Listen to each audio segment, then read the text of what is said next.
thinking of heading to the bike park, I don't blame you. They are absolutely rad, whether you're riding with a group of friends or solo. However, when you get here, somewhere like this, well, you don't want your day spoiled by not having the right kit. So today we're going to be checking all the kit that you are going to need to make the most of the bike park.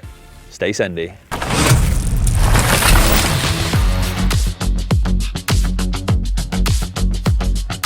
Bike parks are wild, untamable beasts. Fast, loose, rough. They will literally eat your bike up and spit it out for scrap. So my first thing that you're going to need for your trip to the bike park is a good working order, up together bike, and we're going to run through that right now.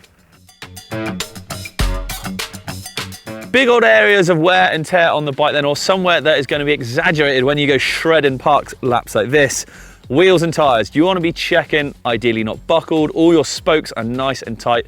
Loose spokes going to mean wobbly wheels, going to mean probably broken bones, and you don't want that. Next up, I would then go over the brakes. Make sure they're nice and bled, no air bubbles in them, so they're not spongy pulling into the bars. And you got plenty of pad life left, because you are going to burn through brake pads here, that's for sure. Because let's face it, they're long trails and they get rough, so braking is pretty intense. Just make sure everything's nice and tight. You can use the good old M-check for that. So Doddy has done an amazing video over on Tech actually on just general maintenance of the bike. So go click the link that's in the description down below. You want to be doing gears. It's not all uplifted. It's not all shuttle runs and gondolas, things like that. Sometimes you are going to have to pedal. And if you are, well, then you want your gears to be working nice and easily. Clunky, grindy, graunchy gears are really going to ruin a day. No fun. And then finally, the suspension. It is rough as a badger's ass around here, like I said. So you definitely need that suspension up together. Nice and cleaned up, good working order, fresh oils in them if they can.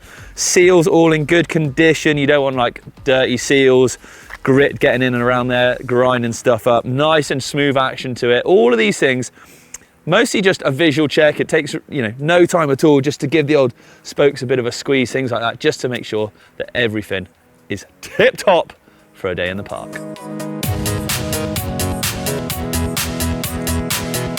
As well as the up together bike then, it's also well worth having a few spares.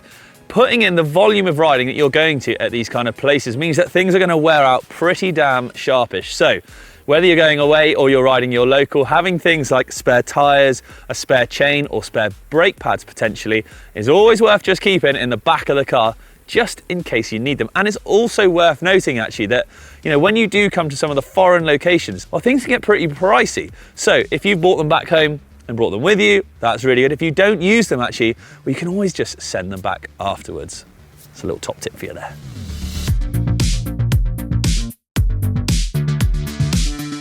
This is one that we do bang on about fairly often at GMBN, but there is good reason for it. And this one, well, it's the multi-tool. As I said before, parks beat up your bike pretty bad, and there's nothing worse than being stuck out on the trail without any way of fixing it. And you've either got to do a walk or a ride of shame all the way to the bottom, or, well, let's face it, you ain't going anywhere, and you've got to actually ask someone to borrow a multi-tool anyway. They don't cost much, and they're a pretty easy thing to keep on the bike. The essentials that you want to make sure your multi-tool has got then is something like this: a chain breaker, because then you can reattach your chain or break it should it need to be.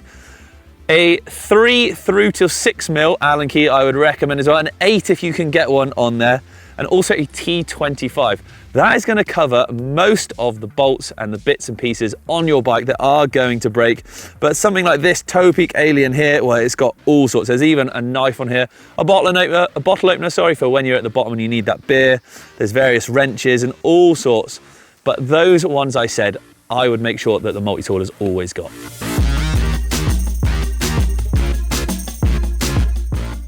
Can I interest you in a bite to eat or maybe a bit of a drink? What's that? No, I hear you ask. Well, you might say that now, but once you've put in them laps on laps on laps on laps, well, your tune might quickly change as you get a right thirst and hunger on. And actually, it's going to lead me onto my nice point. It's staying hydrated and well fed. So taking a bit of food and water for you, just in case. Now, bike parks are obviously a relatively easy way of condensing a lot of riding into a fairly short space.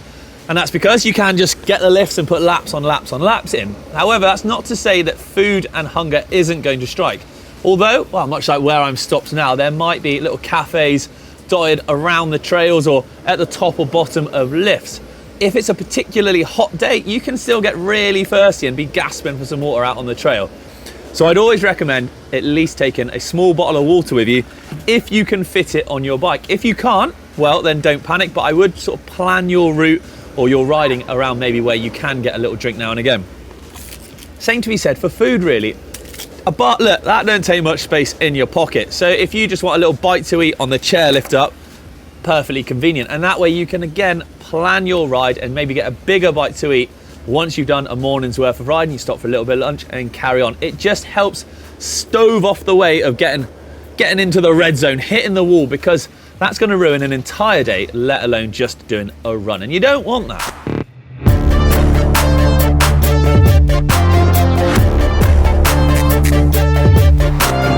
I have had some of my wildest rides and biggest crashes in the bike park. So my next bit of kit I would recommend to you is protection. Now, the level of protection that you wear can be entirely up to you, but as a bare minimum, knee pads and a helmet. I mean, a helmet goes without saying, of course, so we're not even going to touch on that because you got to wear a helmet. But knee pads, something like these, preferably with a harder shell on them. It's going to be a bit more abrasion resistant and impact resistant when you do go down, especially on these big rock slabs here in Whistler, and it's big stony, loose ground. If you want to take it a step further, then things like gloves are always a really good idea. I know I don't wear gloves, but hey, do as I say, not as I do, people. Elbow pads of a similar fashion are also really good too. Now, if you want to go a step further again, then you can look at things like body armor or padded type shorts. So shorts with built-in like hip pads on them and things to protect your coccyx as well, and a chest and a back protector. I mean, you wear that lot, you are covered. Obviously, it's not going to stop any injuries, but covered to try and prevent as many as you possibly can.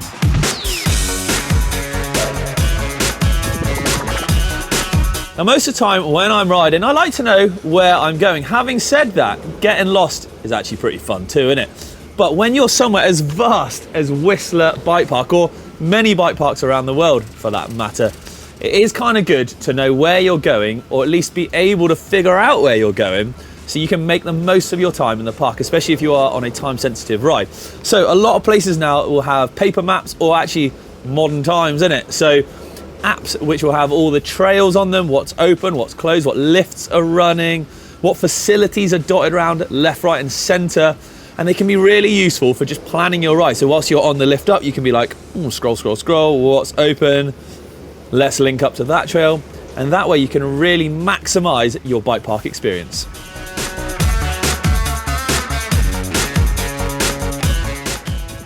That is it, done and dusted here at Whistler Bike Park. We're trying to dodge the rain actually, so I'm going to get out of here. Those are my top things that I think you need for your next trip to the bike park. But if you think I missed anything, well, let me know in the comments right down below. I always like to hear from you guys and girls. But for me, for now, I'm out of it. Don't forget, a little thumbs up and a subscribe goes a long way to supporting the channel. Hasta la vista.